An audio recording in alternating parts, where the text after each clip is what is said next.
hindi namin siya pwedeng umpisahan after the approval ng council kasi hindi pa aprobado ito ng Sangguniang Panlalawigan.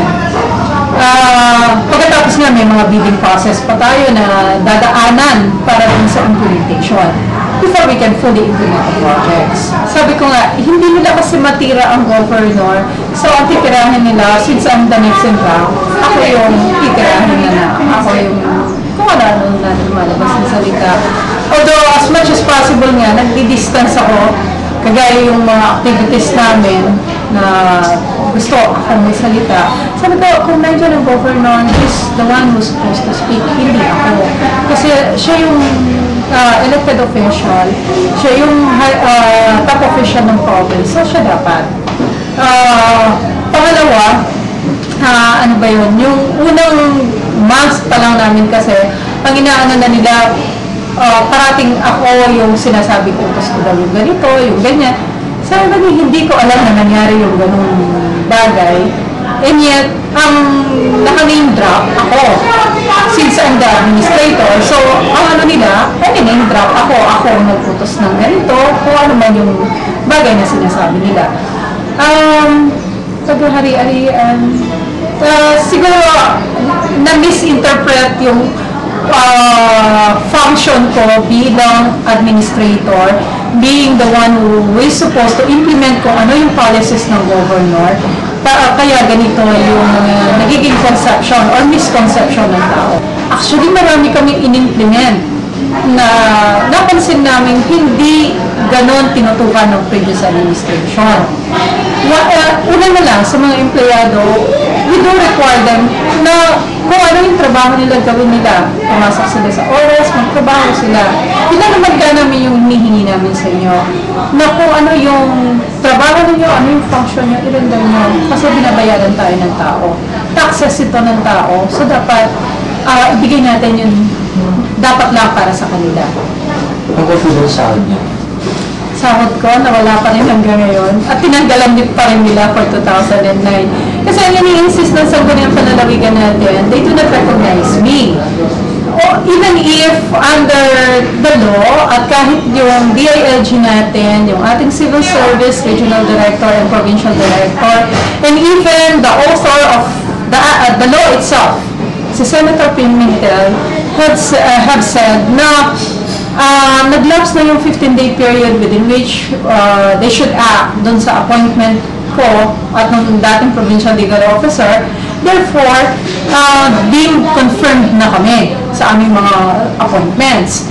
Ayaw i-recognize yun ng Sangguniang Panlalawigan natin. So, ang ginawa nila, pinanggalan nila ng pondo yung aking sweldo at yung sweldo ng provincial legal officer. They were already informed by the Civil Service Regional Director and the Department of Budget and Management Regional Director that that is against the law, that they have violated the law.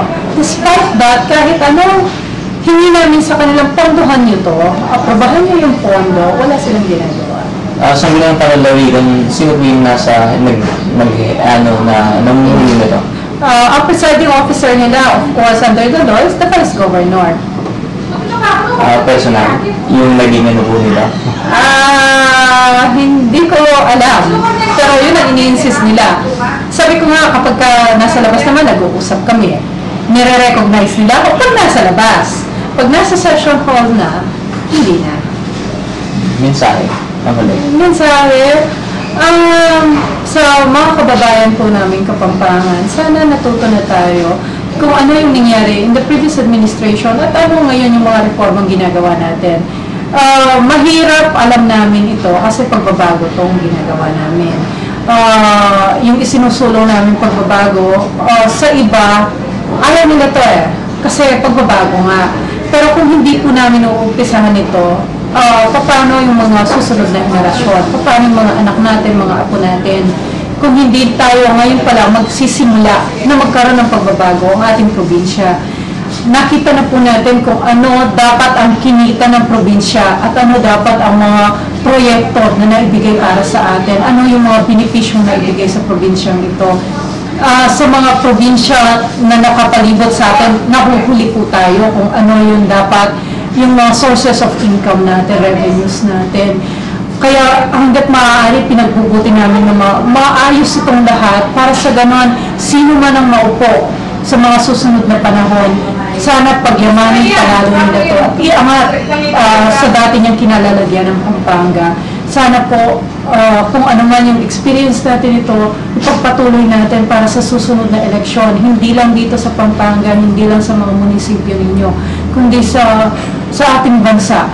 Magkaroon ng pagbabago. Yung tunay na pagbabago, hindi lamang yung patronage politics, hindi lang corruption tayo nakikilala, kundi makita nilang marangal tayo mga Pilipino, marangal tayo mga kapampangan.